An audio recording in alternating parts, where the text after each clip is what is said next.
All right, now we got a cylinder rolling down a plane, right? That's got to be a cylinder. I bet there's some other shape that's not a cylinder that would have the same moment of inertia.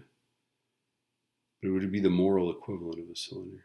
So we've got the mass, we got the radius. These don't matter, which is kind of interesting.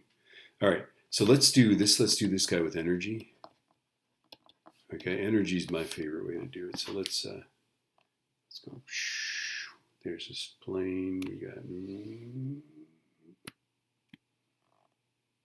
Look how straight those lines are, huh?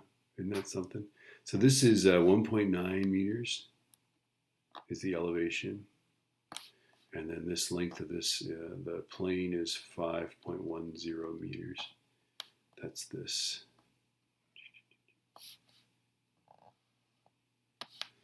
Okay, and here's a cylinder on this plane, right? And we know that it's got MGH energy, right?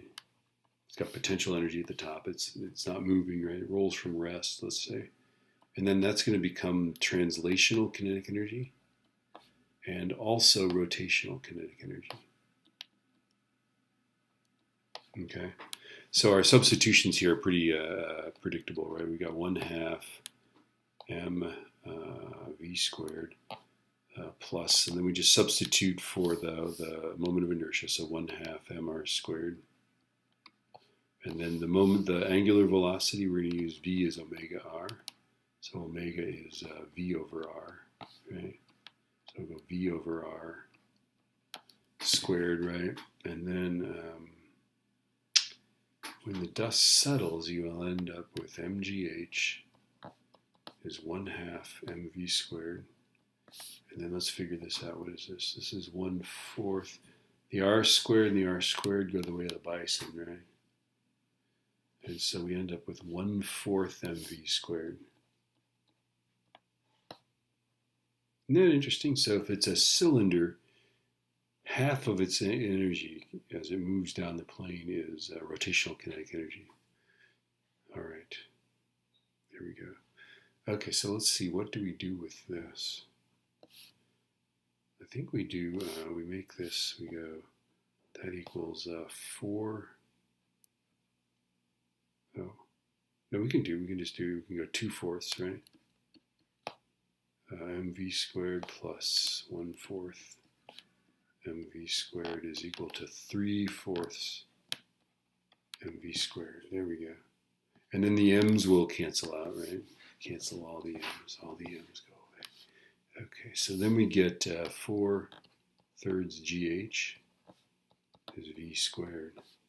So v is equal to the square root of 4/3 gh.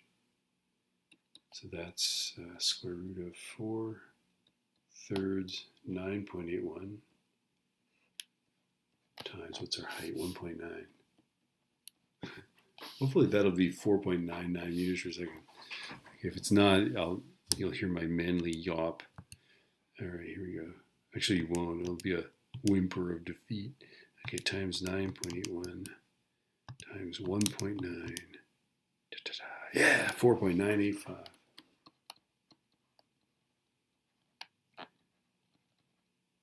All right, so that's the speed at the bottom. Finding the acceleration, we'll have to use this space right here. Okay, we're going to use v squared as u squared plus 2as. So the final velocity is 4.985 is equal to 0 squared plus 2 times a times 5.1. There we go. Okay, so I'm going to take the number on my calculator and square it and divide by 2 and divide by 5.1. And I get 2.436.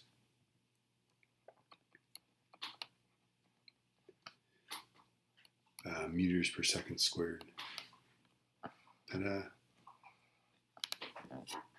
This one, I like this method because the substitutions are pretty straightforward, right? There's that one. You got to remember how to get rid of omega, and then that's all you have to do.